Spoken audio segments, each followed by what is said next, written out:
Are you a lifelong fan of General Hospital? Are you a new fan who wants to know more about the history of the show? Do you enjoy talking about the show with others? Do you find yourself yelling at the TV? Is your self-care an hour a day in Port Charles? If so, we invite you to join hosts Amanda and Shannon Coach at the place where all the hidden conversations take place and secrets are revealed. Meet us at Pier 54, a General Hospital fan podcast.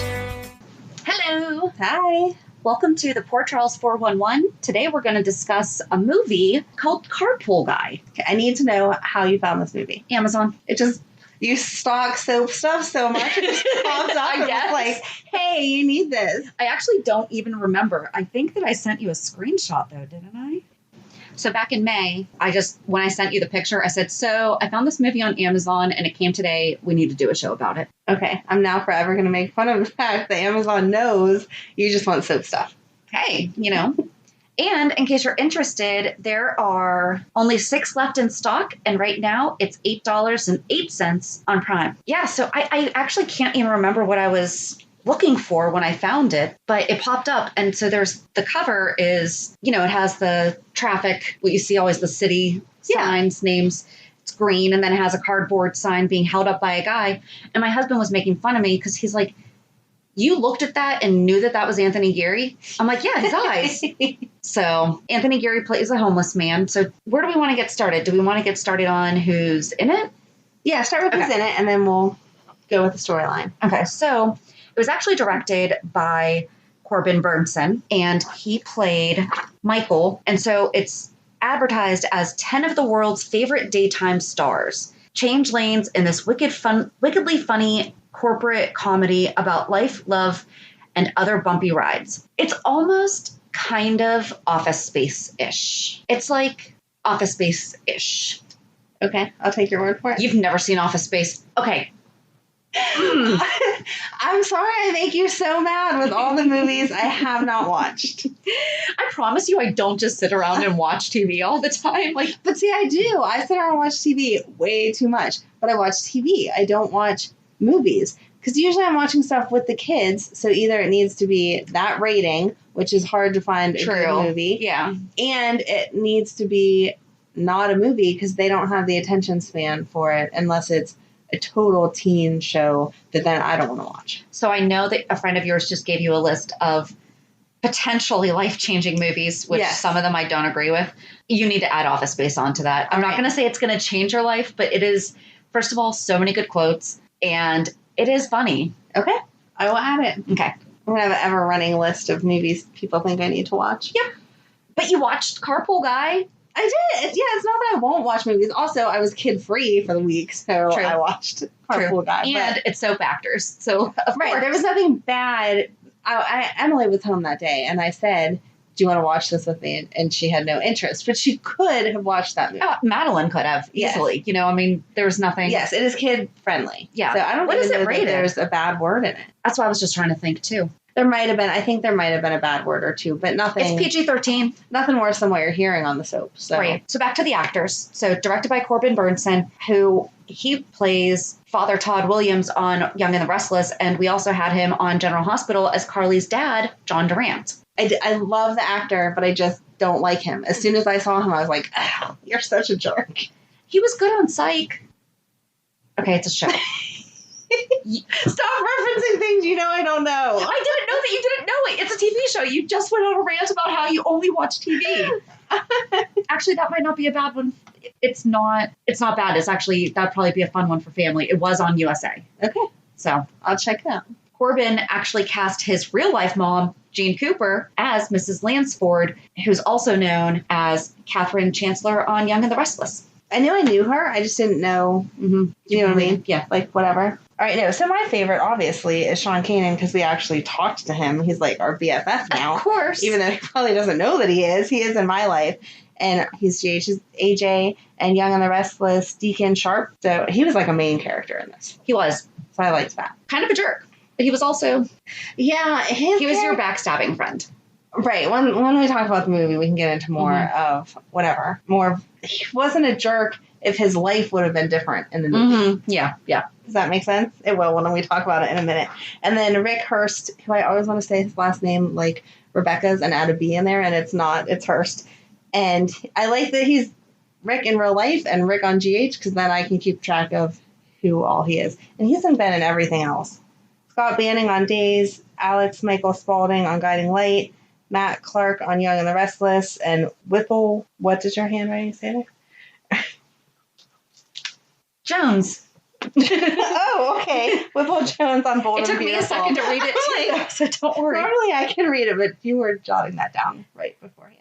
And he played the main character, Joel. Yes. And he was a good guy. I liked seeing him as a good guy, because normally he's not. He was vulnerable. He was likable. Yeah. So, way to get it. But we also only know him as Rick Lansing, so we don't know who he is on the other shows. That's true. But that's just how it goes. Once you're on GH, that's all you ever are in my mind. Mm-hmm. Sorry. And then Patrika Darbo was also in this. We know her from Days of Our Lives as Nancy Wesley and Bold and the Beautiful Shirley Spectra. In this movie, she played Patty, but then she was also in Studio City with Sean. Yes. So that was nice, too. That I like seeing people who play together. And then... Okay, do they have play dates outside of the show? Go ahead. You know what I mean. And then the late Kristoff St Johns, who was Neil Winters on Young and the Restless, played Stephen in the movie. Why do you have to bring us down like that? Well, bring us up then. Okay. Oh, well, I feel like the most popular, even though reading who everyone's played, Anthony Geary's only been on GH, but everyone knows him. I don't care what soap you are. You know Luke. Yep. He played the homeless guy and Oliver Fast. I forgot to write that down. That's okay. It's not that important to the movie. You just see how he progresses. Mm-hmm. Who else did we not do? Lesli Kay? I don't know. Oh, the other Lois. You wrote bad, and that's not nice. I wrote the bad Lois Although on we GH. do happen to say that every once in a while when we're talking about her. But definitely better in this. She plays Vanessa in this. And bad Lois on GH. Molly Conlon on As the World Turns, Felicia Forrester, that's what I was going to guess, on Bold and Beautiful and Young and Restless. We do need to figure out how they do a crossover there, because as we were looking up who played what, there was a couple that crossed over. Yeah. Same characters. Lauralee Bell, who plays Hope, was one of them also. She's Christine Blair on The Young and the Restless, but did a brief crossover to The Bold and Beautiful. I don't feel like I can get into any other soap, but I really want to figure that out. And then Lesli Kay kind of did the flip, where she was on The Bold and the Beautiful and did a brief crossover to Young and the Restless. So I don't know if that was at the same time. Right. Because we only do GH. Right. And then there was a quick blink if you miss it. Arthur Roberts plays Redwater, and he's known as Dr. Ted Rossiter on Days. So he was another one. I knew his face, but I didn't know how I knew him. Well, and that's why I said, because even on the DVD jacket, it says 10 of the world's favorite daytime stars, yet only lists 9. Yeah. And that's when I was like, no, the guy with the white hair. And you did know who I was talking about. I did. So let's get started talking about the movie. Yeah. Do you have an idea for a podcast but don't know where to start? Download the free Anchor app or go to anchor.fm to get started. Anchor is such an easy way to record and edit a podcast, and you can do it from either your phone or computer. Best part is you don't have to worry about getting it out there. Anchor distributes to many platforms, so you can be heard on Spotify, Apple Podcasts, Stitcher, and many more. You can start making money right away without having a minimum number of listeners, too. Anchor really is everything that you need to make a podcast all in one place.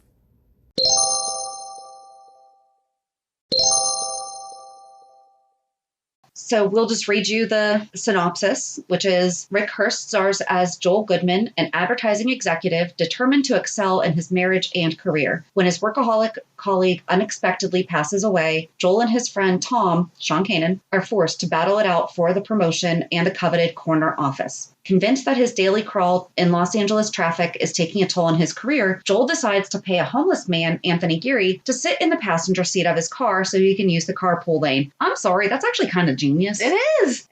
And he paid him, so it's not like I was concerned the first time that they did this that he wasn't going to bring him back. And I was like, well, even if you're homeless, you still have an area that you have your stuff in. So how is he getting back? Right. But he did bring him back. After a rocky start, Joel and the Carpool Guy form an unexpected bond and learn that changing lanes can change your life. The star-studded cast includes, I guess we could have really read all this too. So the star-studded cast includes Jeanne Cooper as Joel's feisty employer, director Corbin Bernsen as Michael Lunsford, a mama's boy who turns out to be mama's worst nightmare, Kristoff St Johns as Joel's gay arch nemesis, and Lauralee Bell, who shines as Joel's free-spirited wife, Hope. Patrika Darbo, Lesli Kay, Sharon Case, and others make Carpool Guy one wild journey on the highway of life. And Sharon Case, who that might have been the 10th person that they're referring to. Sorry, we did not read that far into like the little, but she played Sharon Newman on The Young and the Restless and Dr. Dawn Winthrop on General Hospital. Okay. And Debbie Simon on As the World Turns. So she has a soap background. So yeah, sorry. Why isn't she on the list? I don't know. Okay, whatever. Well, and then that's actually 11, so they've quoted that wrong too. Exactly. Why doesn't it just say a mix? There you go. Of the worlds. Anyway. So you said before we started, or you said when we started, that your husband made fun of you for knowing who that was. I didn't look at the cover. Like when you handed it to me, I took it home, I popped it out, I put it in my thing. I didn't look at it. And so for the first 3 minutes of the homeless guy talking, I'm like, I don't know who that is. And then same thing, it zeroed in on him instead of just the car scene or whatever. Mm-hmm. And I saw his eyes and I was like, oh my gosh, okay, that's Luke. I know who that is. That is so funny. So where do you want to start talking about it? Overall, I liked it. It wasn't going to be an Academy Award winner. It took me a little while to get into the storyline because I felt like they spent too much time in the beginning. It was arguing about him being late to work, him seeing the homeless guy and ignoring him, and then fighting with his wife. And it just kept kind of replaying that. And I know they wanted to show us this is why he had this revolutionary idea to pick up the homeless guy. But they just kept doing it over again. It was like Groundhog's Day. Okay, we get it. He's getting yelled at. Let's go. And they didn't do it in that quick montage where they show, right? Slap the alarm clock, get in the car, sip your coffee, you're late. You know, where they show the same thing. Yes, you actually had 20 times. See him fight traffic and do it, and it felt like, I'm sure it was only 3 times, but it felt like way too many times because they kept dragging it out. But once it got started, then he was in competition for. Oh, that dead guy was creepy. That was creepy. They actually showed it. And I mean, it wasn't horrifying, but he was blue. Yeah. And stiff, couldn't put his arm back down. Yeah. The guy whose corner office they're fighting over. I don't know. Well, I forget. Okay. But Tom, Sean Kanan, just wanted the chair. He didn't even care about it. Right. So. Yes. Yeah. And that's where we were talking about he was being a creep. One of the first scenes is them in a board meeting or in a whatever meeting, talking about the new ads, and he was sliding under the table, trying to play footsies with that chick and flirting with her, and then you just thought he was a creep, but fast forward a few minutes later, and he's at home with his wife and 2 kids. Yep. So, shouldn't be trying to hook up with the other office staff. Yeah. Or anyone else for that matter. But it's very, very true. And it was really nice to see, like you said, Rick Hearst in a different role. Yes. Weird. Right, because he's a good husband. So the argument was that he was always late to get to work and he was always late getting home. So his wife was frustrated and over that whole situation. But he really was trying to make a good home for them. They had a nice house. He said they lived further out because they didn't want to be, in the city or whatever. Mm-hmm. And so he was a nice guy, which we don't get to see him as at all. And I don't think she worked. I don't think she I was under the impression that either. She didn't. And then she winds up getting a friend, Steven, who's Kristoff St Johns, and he's gay, but very uncomfortable situations. Like there's one scene where he comes home and she's in the bedroom with candlelight, and Steven walks out of the bathroom in Joel's robe. Mm-hmm. And that music playing, that wasn't... So get it on music. It was not relax with my friend music at all. No. So it was very weird. Mm-hmm. And he played, we talk about stereotypes all the time whenever we're talking about stuff, but totally stereotypical gay man. Absolutely, yeah. Sharp dresser, the hand motions, everything. You could tell it was a little too overdone and have you question, is he really gay? Well, and did you think about if this movie was made now, so many things would be different in it? Oh, yeah. And they weren't derogatory, but it was just like... Of that time. Things were different. Yeah. So. But, I mean, So, he's uncomfortable with his wife is even gay or not, Right. It was an inappropriate relationship because she was spending so much time with someone other than her husband. It can be a girlfriend too. Like, it can absolutely. be anyone else that replaces who your spouse is supposed to be. Right. It can be unnerving, so it could have been, I don't know. It could have been a TV show that she was always constantly watching or something, right. So it's not just the fact that she was, but it didn't help that there was another guy in his house all the time. Mm-hmm. And he even made the comment where, she and I are here. Well, because he said, I'm working hard for our family. And he's like, well, I'm here keeping her company while you're off living your life. Right. And when they were talking about having a baby, did you pick up on the names? Oh, the baby name book? No. Okay. So Stephen busts out. So Joel and Hope have this discussion about possibly having a baby. Joel doesn't want one. She does. But then I guess like a night or two later, Joel comes home from work and Stephen's sitting there reading a baby book, a name book.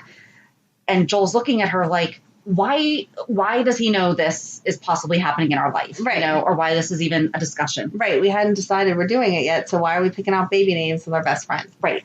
So then, and it's not like Stephen walked in the room and saw the baby name book and said, oh, right. It was very obvious. Like, he was invested in what this child was going to be. So he opens the book and he goes, Barbara or Belle or maybe Carly. And then if it's a boy, it could be Tad or Bo or Jason. Oh, all soap names. Those are all. I got the Jason. I wasn't paying attention to the other ones. So it was Carly. And then when I heard Tad and then Jason, I was like, okay. So I rewound it. And so Barbara Ryan was a character on As the World Turns, Belle Black as Days, Carly's General Hospital, Tad All My Children, Bo was on Days, and Jason's also on General Hospital. And at the end of the movie, two names that they say are Liam and Luke. Yes. So yes, I wrote that down. That was adorable. And one thing I forgot to say was that casting was done by Mark Teschner, who is casting director for General Hospital. Awesome. So he kind of has an in. Yeah. Just a little. I did like all the soap placement. The baby names, I didn't pay attention to all of them, but like I said, I got some of them. And then there was Michael's arguing with his mom about something. I can't remember what now, but she was laying in bed and she's reading Soap Opera Digest. Yep. And then later in the show, he's eavesdropping from a bathroom stall and he's reading Soap Opera Weekly. Yes. And I was like, oh, that's so funny. I couldn't read what episode. I wanted to pause it and figure out what storyline was going on. I thought that I recognized the shape of Alan on the cover of Soap Opera Digest, but then because she flips and I thought it was Jason was on the inside, but they definitely blurred it so that you could read. It wasn't an obvious product placement, but it was really nice that pretty much the only periodicals that they had were soap magazines. Yeah. So thank you. Mm-hmm. That was really cute. And Tony Geary was wearing Amsterdam, like a shirt that says Amsterdam on it. Yes. He seriously loves that place because, that's where Luke went. That's where he went. Yeah. Never been. And being that they work in an advertising firm, they were pitching for Oreck vacuums. And it was actually the founder, David Oreck, that was in the movie sitting in the Oreck vacuum pitch. So that was pretty cool. That was cool. I thought that's who that was, but I wasn't 100% positive. He's also the guy in the commercials. Yeah. If we even watch commercials anymore. I don't watch commercials anymore, but I know, like I said, I thought, but I wasn't. Mm-hmm. Sometimes they find characters that look pretty darn close to absolutely who they're supposed to be. So I wasn't 100% positive with that one. I don't really want to give away the ending or anything. I know. That's what I was going to say. It's hard to talk about, but not talk about. I do recommend it. Yeah. If you're a fan of soaps. Right. And you're missing your soap time now because of nothing being new. You're going to enjoy it. Yeah. It was cute. Not life-changing, but it was cute. Right. I do not regret having bought it or having watched it. Right. And I might watch it again. There you go. So if you have a favorite movie or I guess anything other than soap operas that maybe that Amazon's not already going to recommend Shannon. But so we found the General Hospital board game. We've had other movies that we've talked about. We talked about watching Chasing Holden. Mm-hmm. We watched Studio City. Right. We want to watch The Bay, but Amazon won't let us go back to season 1. We need to do Night Shift. We have to do Night Shift. We have to do Port Charles. But things like that, more specifically, at least one, if not more, General Hospital. Oh, yeah. Actors have to be in it for us to. Right. This is a General Hospital podcast, not. Amanda can't pay attention if there's not some hot GH stars in it. I'm sorry. What if it's all women? But so if there's just a there favorite. Could be hot women. I don't. I didn't mean it one way or the other. So if there's just a favorite thing that you have, or even music albums. I mean, or books written. Right. Jonathan Jackson has released albums and books. So yeah. Stuff like that. We're open to anything. Let us know what you love about, I guess, our actors outside of General Hospital and things that they might have done. We're open to all suggestions. Yes. So I guess that's really it. I mean, I really enjoyed it. I did. It was really cute. Yep. So join us on Monday as we recap this week's episodes. And have a good weekend. And we'll meet you at the pier. Bye. Bye. If you enjoyed today's show, we invite you to go to pier54podcast.com to subscribe on your favorite platform. Don't forget to leave us a review. And you can also follow us on many social media channels. Just search for Pier 54 Podcast. Also, we are not perfect, so if there is something that we missed or messed up, just let us know by emailing us at pier54podcast@gmail.com.